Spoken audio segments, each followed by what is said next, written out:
Hamann and Benson, a vision for your future.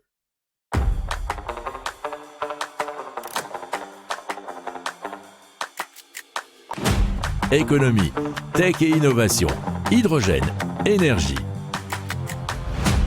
Le journal des stratèges. Présenté par Boris Kalt. Bonjour à tous et bienvenue dans le journal des stratèges consacré aujourd'hui à l'énergie. Allez, au sommaire, on va vous parler d'un village vert et autosuffisant en Australie. On va aussi parler de micro-batteries et de comment transformer de la choucroute en énergie, mais aussi de petits boîtiers intelligents pour réduire sa consommation énergétique. Vous écoutez le journal des stratèges numéro 289 et ça commence tout de suite.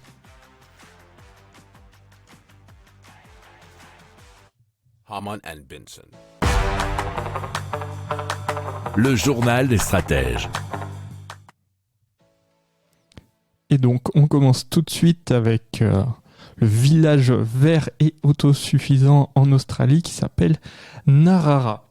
Alors, comme son nom ne l'indique pas, c'est un petit village d'une centaine d'habitants qui est donc géré en coopérative.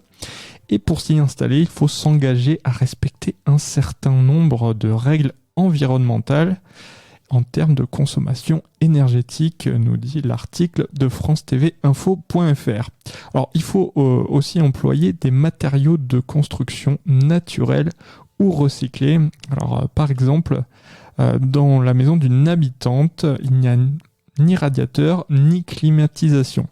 La température est entièrement régulée par un système de ventilation grâce auquel elle n'a jamais trop chaud ou trop froid. Elle explique que même s'il fait 40 degrés dehors, l'air ne sera rafraîchi en circulant sous la terre où les températures oscillent entre 17 et 22 degrés. Elle continue en expliquant que même pendant des périodes où il fait 40 degrés pendant 2 semaines d'affilée, la température dans sa maison n'a jamais dépassé les 23 degrés. Et l'hiver, elle explique que ça n'est jamais descendu en dessous de 17. Donc c'est un système qui permet de ne pas avoir à débourser d'argent pour se chauffer et non plus pour se refroidir.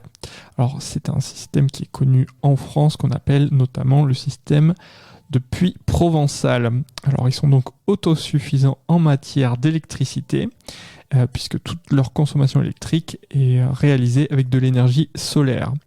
Il y a aussi donc des panneaux posés sur le toit de toutes les maisons.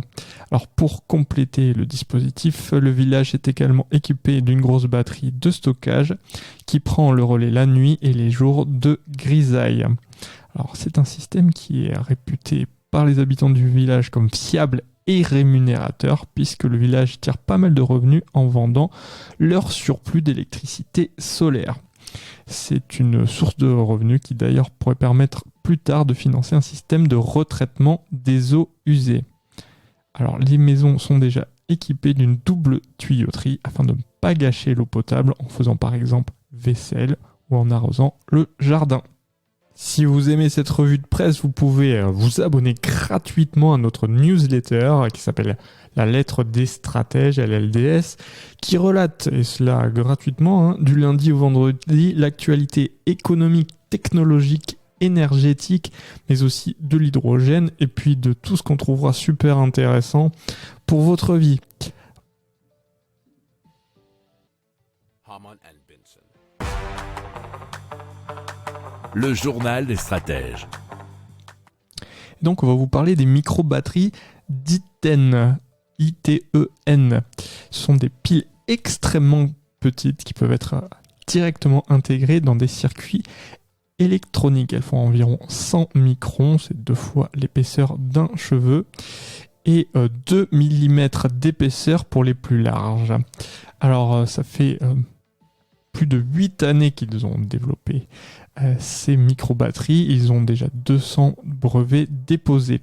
Alors elles peuvent servir au tracking, vous savez, c'est ce système d'étiquettes intelligentes, ou alors à alimenter des capteurs et des montres. Ils peuvent aussi être utilisés pour des outils chirurgicaux, des neurostimulateurs, implants auditifs, lentilles de contact pour faire des lentilles de contact connectées par exemple, nous dit l'article de euronews.com. Alors, il y a aussi une partie éco-responsable de ces microbatteries puisqu'elles sont 1000 fois plus petites et donc on met beaucoup moins de matériaux dedans. Pour leur durée de vie, c'est aux alentours de 10 à 20 ans et à noter qu'il y a dans ces batteries une absence de métaux rares, donc elle est toujours tout aussi éco-responsable. Harman & Benson. Le journal des stratèges. Allez, on vous parle de la station d'épuration de Meistradsem dans le Bas-Rhin qui utilise depuis 10 ans le jus de choucroute pour produire de l'énergie grâce à un processus de méthanisation.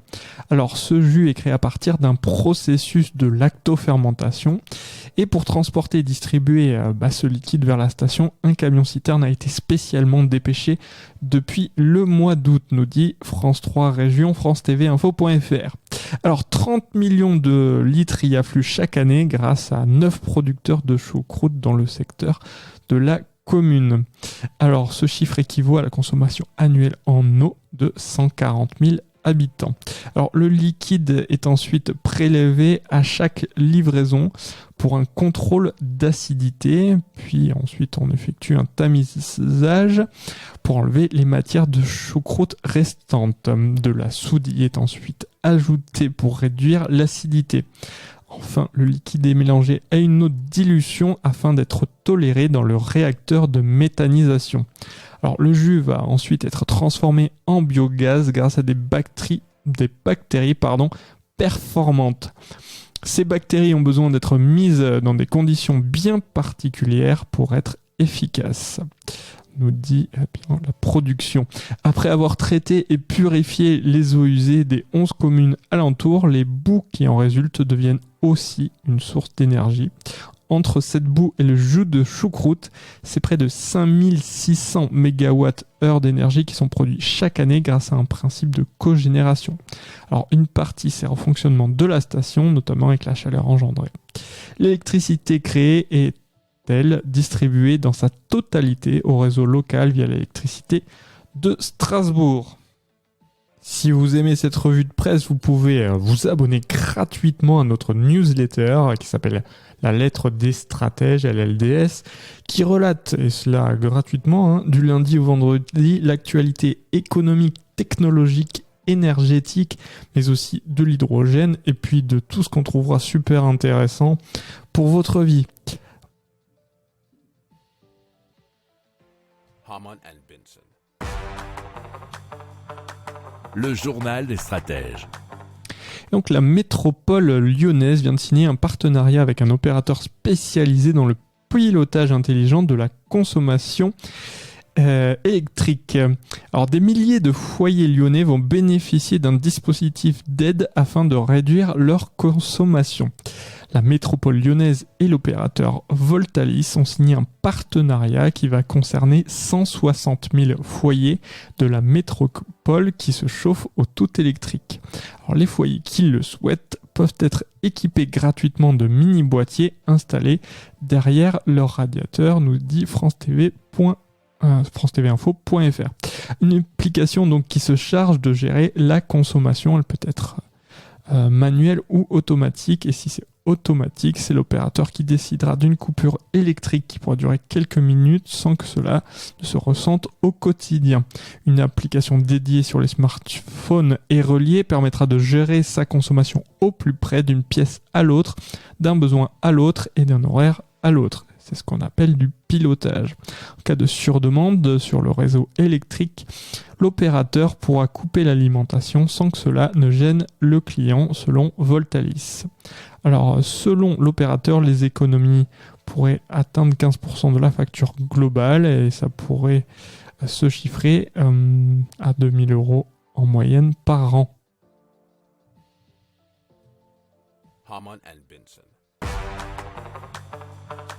Le journal des stratèges. Voilà, c'est terminé pour aujourd'hui. Je vous souhaite une excellente fin de journée et je vous dis à très vite pour plus d'infos. Ciao.